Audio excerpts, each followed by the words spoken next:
Rusia dalam video pembelajaran kali ini. Jika pada video pembelajaran sebelumnya kita sudah mengenal mengenai teks non-fiksi, maka pada video pembelajaran kali ini kita juga masih dalam tema teks non-fiksi. Nah, jika di video pembelajaran sebelumnya kita sudah mempelajari bagaimana cara menggali informasi dalam teks non-fiksi menggunakan anti-simba, yaitu apa, di mana, kapan, siapa, mengapa, dan bagaimana, maka pada video pembahasan kali ini kita akan belajar mengenai cara mengurutkan urutan peristiwa pada teks non-fiksi. Nah, sebelum kita mulai video pembelajaran kali ini, ada baiknya kita menyiapkan dulu buku tematik kita. Oke? Buku tematik kita pada pagi ini diambil dari buku tematik 5H. Sudah ketemu soal buku tematiknya 5H? Oke. Dan materi kita berada pada halaman 169. Sudah ketemu semua halaman 169? Oke. Tanpa membawa waktu lagi, mari kita membahas cara mengurutkan peristiwa dalam teks non-fiksi.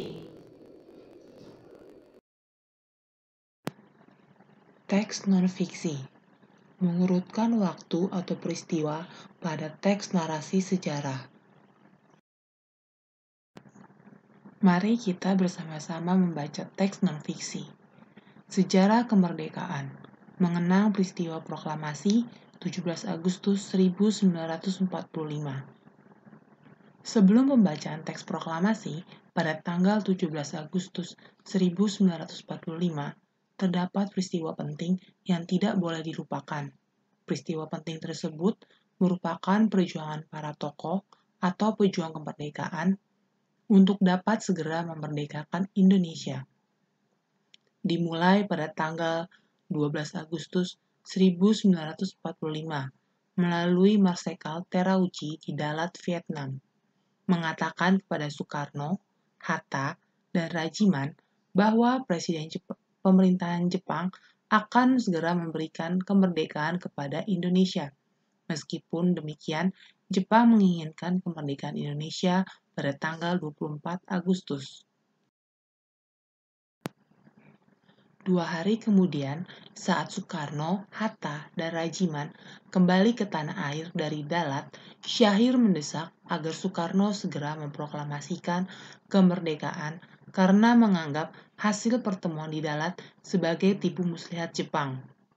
16 Agustus 1945, gejolak tekanan dilatar belakangi oleh para pengikut Sultan Syahir yang menginginkan pengambil alihan kekuasaan oleh Indonesia dari Jepang makin memuncak dan tak terkendali. Pada siang hari, mereka berkumpul di rumah Hatta, dan sekitar pukul 10 malam di rumah Soekarno.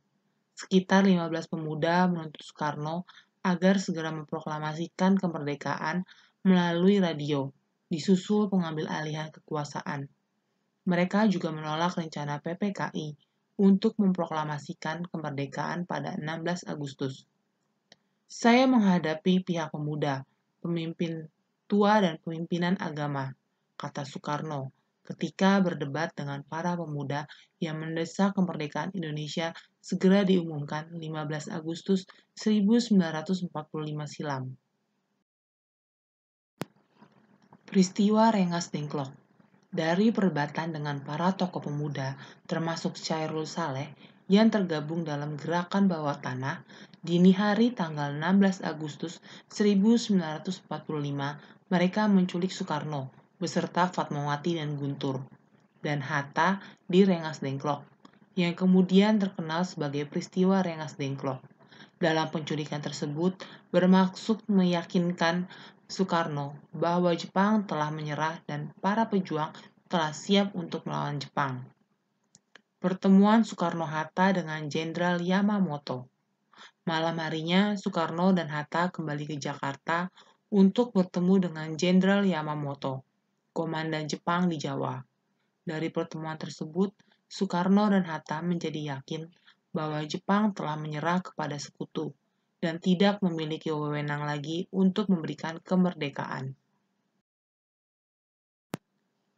Pembacaan naskah proklamasi. Setelah diyakini bahwa situasi memungkinkan untuk membacakan teks proklamasi, Maka Soekarno, Hatta, dan anggota PPKI lainnya malam itu juga rapat dan menyiapkan teks proklamasi.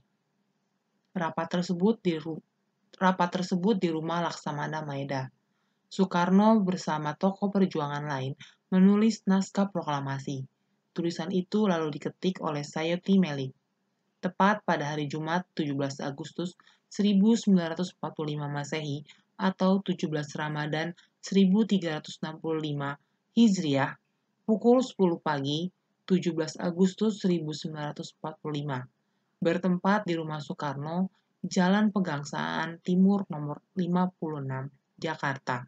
Pembacaan naskah teks proklamasi yang berlanjut pengibaran sang saka merah putih hasil jahitan Fatmawati menandakan Indonesia merdeka. Tokoh lain yang sangat berjasa dalam peristiwa pembacaan proklamasi diantaranya 3 pemuda pengibar bendera merah putih pertama, yaitu Latif Hendraningrat, S. Suhud, dan Trimurti. Kemerdekaan Indonesia yang dibaca oleh Soekarno-Hatta yang kemudian menjadi Presiden dan Wakil Presiden Indonesia yang pertama. Urutan waktu atau peristiwa kemerdekaan Indonesia. Yang pertama, Jepang kalah dari sekutu. Kita semua tahu bahwa pengeboman Hiroshima dan Nagasaki pada tanggal 6 dan 9 Agustus 1945 oleh sekutu menjadi alasan utama yang melemahkan kekuatan Jepang yang saat itu sedang menjajah Indonesia, sehingga Jepang tidak lagi memiliki kekuatan yang kuat seperti pada awalnya. Yang kedua, pertemuan di Dalat, Vietnam. Pada tanggal 12 Agustus 1945, Soekarno, Hatta, dan Rajiman bertemu dengan Marsekal Terauchi di Dalat, Vietnam, yang mengatakan bahwa Jepang akan segera memberikan kemerdekaan di Indonesia pada tanggal 24 Agustus. Yang ketiga, peristiwa Rengas Dengklok. Pada tanggal 16 Agustus 1945, para pemuda menculik Soekarno-Hatta ke Rengas Dengklok untuk meyakinkan Soekarno-Hatta bahwa Jepang telah menyerah dan para pejuang siap untuk melawan Jepang. Pertemuan Soekarno-Hatta dengan Jenderal Yamamoto. Setelah kembali ke Jakarta, Soekarno-Hatta bertemu dengan Jenderal Yamamoto, komandan Jepang di Jawa. Dari pertemuan ini, semakin meyakinkan Soekarno-Hatta bahwa Jepang telah menyerah dan tidak memiliki wewenang untuk memberikan kemerdekaan kepada Indonesia. Yang kelima, rumusan naskah proklamasi. Setelah yakin bahwa situasi meyakinkan untuk membacakan teks proklamasi, maka Soekarno-Hatta bersama anggota PPKI lainnya malam itu rapat dan menyiapkan teks proklamasi di rumah Laksamana Maeda. Teks tersebut lalu diketik oleh Sayuti Melik. Yang keenam, pembacaan naskah proklamasi. Tepat pada hari Jumat 17 Agustus 1945, bertempat di rumah Soekarno, Jalan Pegangsaan Timur nomor 56 Jakarta, pembacaan naskah proklamasi yang berlanjut pengibaran sang saka merah putih terjadi dan menandakan Indonesia merdeka.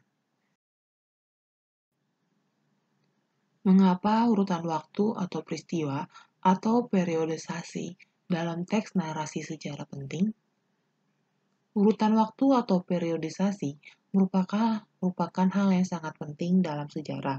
Dengan periodisasi atau urutan waktu, sejarawan dapat lebih fokus pada penelitian sejarah. Hasil penelitiannya juga akan lebih sempurna, dan dengan ini, masyarakat umum dapat melihat kronologis atau urutan waktu dalam suatu sejarah yang terjadi.